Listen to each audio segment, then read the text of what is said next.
فاستفتہم لربک البنات ولہم البنون. اب یہاں پر وہ جو مشرک تھے مکے کے، ان کے جو عقائد تھے، اب ان سے بحث ہو رہی ہے. تو اے نبی ذرا ان سے پوچھئے کیا تیرے رب کے لیے تو بیٹیاں ہیں اور ان کے لیے بیٹے ہیں؟ یعنی یہ کہ اوروں نے تو چلیے بیٹا تو دیا، اللہ کو الاٹ کیا تو بیٹا تو کیا، انہوں نے الاٹ بھی کیے تو بیٹی ہیں جو خود انہوں پسند نہیں ہے.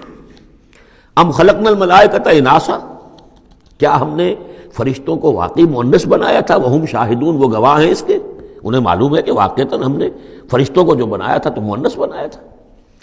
الا انہم من افکہم لیقولون، نہیں آگاہ ہو جاؤ، یہ ان کے اپنے بنائے ہوئے جھوٹ موٹ کے عقائد ہیں، اور وہ کہتے ہیں ولد اللہ، اللہ کی اولاد ہوئی. وانہم لکاذبون، یقیناً وہ جھوٹے ہیں. اصطفى البنات علی البنین، کیا اللہ تعالیٰ نے بیٹوں کو چھوڑ کر بیٹیاں پسند فرما لی؟ ما لکم کیف تحکمون، تمہیں کیا ہو گیا ہے، تم کیسے فیصلے کر رہے ہو، کیسی رائے دے رہے ہو؟ افلا تذکرون، تو کیا تم دھیان نہیں کرتے، عقل سے کام نہیں لیتے؟ ام لکم سلطان مبین، کیا تمہارے پاس کوئی کھلی سند ہے، کوئی سلطان ہے؟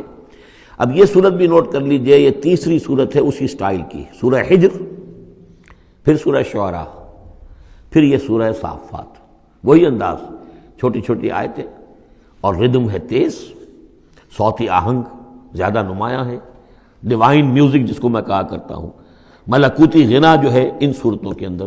تو یہ بھی ابتدائی دور کی صورتوں میں سے ہے. ایسا محسوس ہوتا ہے کہ اللہ تعالیٰ نے مکی صورتوں کے ہر گروپ کے اندر ایک جو ہے ابتدائی زمانے کی صورت جو ہے وہ شامل کر دی، اور اس کا جو حکمت میری سمجھ میں اب تک آئی ہے، واللہ عالم کوئی اور بڑی حکمت بھی ہو سکتی ہے جو ہمارے علم میں ابھی نہ آئی ہو، لیکن یہ کہ تاکہ مونوٹنی نہ رہے، بلکہ مضامین کے اندر تنوع پیدا ہو جائے. اس لیے ظاہر بات ہے کہ اب ایک آدمی پڑھ رہا ہے قرآن مجید، فرض کیجئے ایک شخص جو ہے ایک پارہ روزانہ پڑھتا ہے، تب اس میں یہ ہے کہ اس کے سامنے مضامین ایسے نہ ہوں کہ بس وہ کئی دن تک متواتر ایک ہی قسم کے مضامین میں رہے، بلکہ یہ کہ پھر بدل کر عدل کر مضامین آتے چلے جائیں.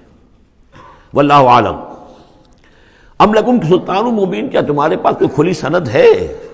فاتو بکتابکم ان کنتم صادقین، تو لاؤ نا اپنی کوئی کتاب اگر تمہارے پاس ہے، اگر تم سچے ہو. وجعلوا بینہ وبین الجنۃ نسبا، اور انہوں نے ایسا بھی کیا ہے کہ اللہ اور جنوں کے درمیان بھی نسب کا رشتہ قائم کر دیا ہے. وَلَقَدْ عَلِمَتِ الْجِنَّةُ وَإِنَّهُمْ لَمُحْضَرُونَ، اور جنوں کو خوب معلوم ہے کہ انہیں تو گرفتار کر کے پیش کیا جائے گا، سب کے سب جو ہے حاضر کیے جائیں گے.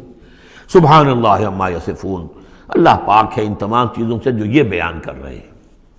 الا عباد اللہ المخلصین، سوائے اللہ کے وہ بندے، وہ جنات میں بھی ہوں گے انسانوں میں بھی ہوں گے، اللہ تعالیٰ جنہیں اپنے لیے خالص کر لیتا ہے. فَإِنَّكُمْ وَمَا تَعْبُدُونَ، تو تم اور وہ کہ جن کو تم پوجتے ہو، وَمَا أَنْتُمْ عَلَيْهِ بِفَاتِنِينَ، اور کسی کو اس کے ہاتھ سے بہکا کر نہیں لے سکتے. الا من هو صال الجحیم، سوائے اس کے کہ جو خود گرنے والا ہے جہنم کے اندر. وما منا الا له مقام معلوم. اب یہ جو ہے یہاں پر جو اس صورت کے شروع کا معاملہ تھا اس کے ساتھ اب جڑ کر یہ بات آ رہی. والصافات صفا فالزاجرات زجرا فالتالیات ذکرا، وہ فرشتے جو صفیں باندھ کر حاضر رہتے ہیں اللہ کے حضور میں، پھر جس کو حکم ہوتا ہے عذاب الہی کہیں بھیجنے کا تو وہ ڈانٹتا ہے، اور اس کی چنگھاڑ جو ہے اسی سے وہ پھر قومیں اور بستیاں ہلاک ہوتی ہیں.